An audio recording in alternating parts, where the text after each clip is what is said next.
আসসালামু আলাইকুম।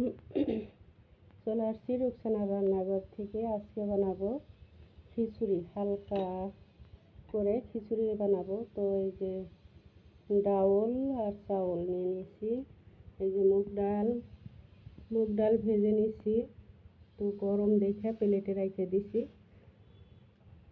তো ঠান্ডা হওয়ার জন্য। আর এখানে কিছু আমি নিয়ে নিয়েছি চাউলের ভিতরে, চাল আর ডাল ধুয়ে নিয়ে নিয়েছি। তো আমার ধোয়া হয়ে গেছে। তো খিচুড়ি রান্নার জন্য কি কি উপকরণ নেব আপনাদের সাথে শেয়ার করতেছি। এখানে নিয়েছি কিছু পেঁয়াজ আর 3-4টে মরিচ, মুখ ফাইড়ে নিয়েছি, মানে পুড়ে ফাড়িনি, হালকা মুখ ফেড়ে নিয়েছি। আর এখানে নিয়েছি আমি আদা রসুন, হালকা হলুদ আর জিরের গুঁড়ো, লবণ। তো যাই হোক, আরও কিছু নিয়ে আছে মশলা। এখানে আছে লং, এলাচ, গোলমরিচ, দারচিনি, তেজপাতা। এই উপকরণ দিয়েই আমার আজকে খিচুড়ি রান্না। তো চলে যাই এখন রান্নার মূল কাজে। তো আমি একটা কড়াই নিয়ে নিয়েছি। তো কড়াই আমি চুলা জ্বালাই দেব।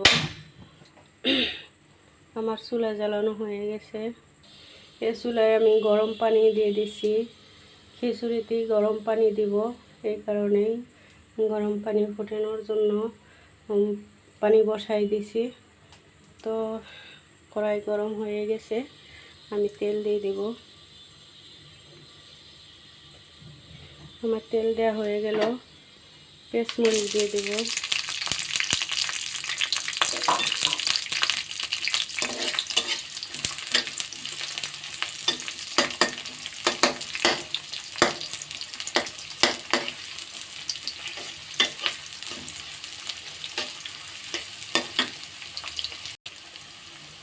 আমি এখন এই পেঁয়াজমরিচের সাথে দিয়ে দেব এখন এই মশলাগুলা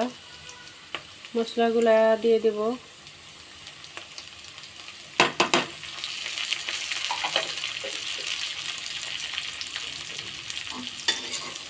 গরম মশলা, গোলমরিচ, তেজপাতা, লং, দারচিনি সব দিয়ে দিছি।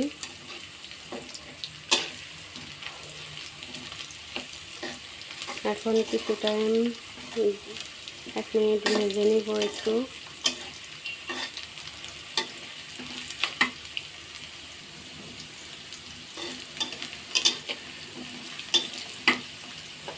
এখন আমি দিয়ে দেব আদা রসুন, জিরা, হলুদ, লবণ দিয়ে দিলাম।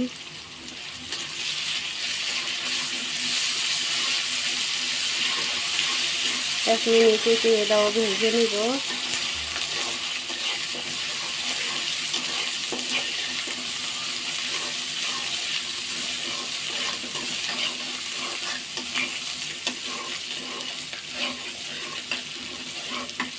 এখন আমি চাউল দিয়ে দেব। চাউল ডাউল ধুয়ে রাখছিলাম আগে, সেগুলো আমি দিয়ে দিলাম।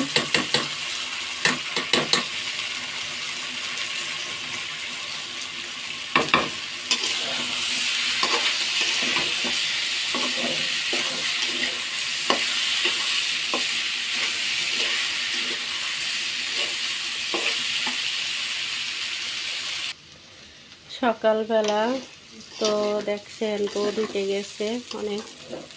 তো যাই হোক, আমি খিচুড়ি বানাচ্ছি অনেক রোদ্রে, কিছু মানে আমার কড়াইটা ঘুরতেছি কেন। তো যাই হোক,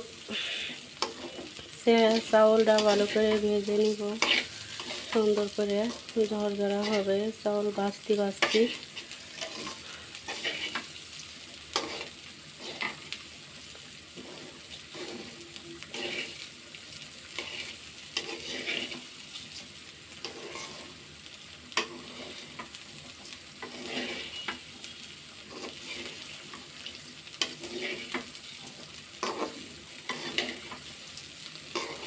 সুন্দর করে ভেজে নিব, একটু ধৈর্য ধরে দেখবেন। খিচুড়ি মনে করেন টেস্ট আসার জন্য উপকরণ গোলমরিচ দিলে মনে করেন টেস্টটা ভালো হয়।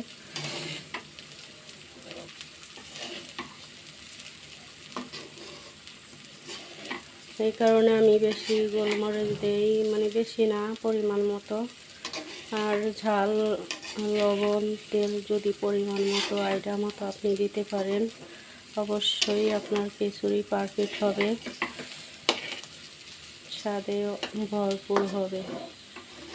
তো যাই হোক, আমার চালটা আস্তে আস্তে ভেজে নিচ্ছি, আমি আপনাদের সাথে গল্প করছি আর সাথে সাথে আস্তে আস্তে করে ভেজেও নিচ্ছি।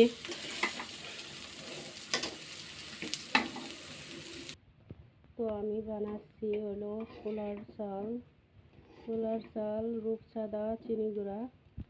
এই চাউলটা দিয়ে খিচুড়ি বানাইলি অনেক স্বাদ হয়, মানে কি বলবো, বলার বাহিরে, অনেক অনেক স্বাদ হয় এই চাউলটা দিয়ে খিচুড়ি বানাইলে।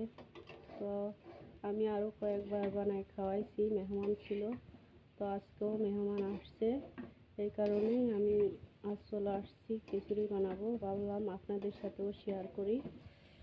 তো যাই হোক, আপনারা লাইক কমেন্ট করতে ভুলবেন না। তো আমার চাল ভাজা হয়ে গেছে, দেখেন একদম কড়ার সাথে লাগে না। যাই হোক, ঝরঝরা হয়ে গেছে। এখন আমি পানি দিয়ে দেব, আমার পানিও ফুটে গেছে, আমি এখন পানি দিয়ে দেব।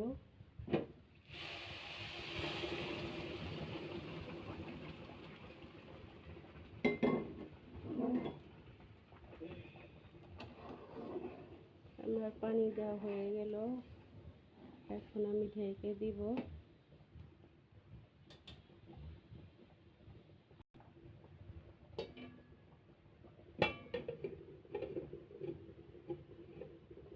2 মিনিট থাক, পরে জালটা কমাই দিব।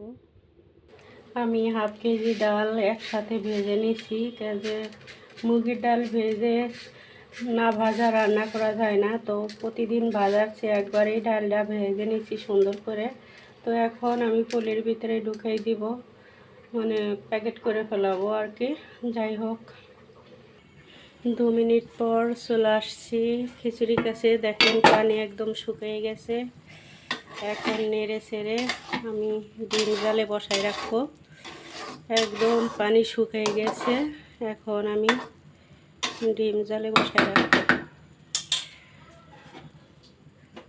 কিছু টাইম দমে থাকুক। 2 মিনিট দমে থাকলেই আমার খিচুড়ি পারফেক্ট হয়ে যাবে। 2 মিনিট পর এখন দেখি আমার খিচুড়ি, দেখেন পারফেক্ট হয়ে গেছে, একদম সুন্দর হয়ে গেছে, ঝরঝরা। এখন আমি বেড়ে নিব, বাইরে পরিবেশন করব। দেখেন কেমন হয়েছে, তো লাইক কমেন্ট করতে ভুলবেন না। পরিবেশনটা কেমন হয়েছে কমেন্ট করে জানাবেন, আর লাইক করে দিবেন, বেল আইকনটি প্রেস করে দিবেন, আর আপনার বন্ধুদের সাথে শেয়ার করবেন। তো কেমন হইলো কমেন্ট বক্সে বেশি বেশি করে কমেন্ট করবেন। আসসালামু আলাইকুম। তো সবাই ভালো থাকবেন, শুভ সকাল। আসেন সবাই আপনারা আমাদের বাসায়, আমরা সবাই একসাথে নাস্তা করি। আসসালামু আলাইকুম, ভালো থাকবেন, বাই বাই, টাটা।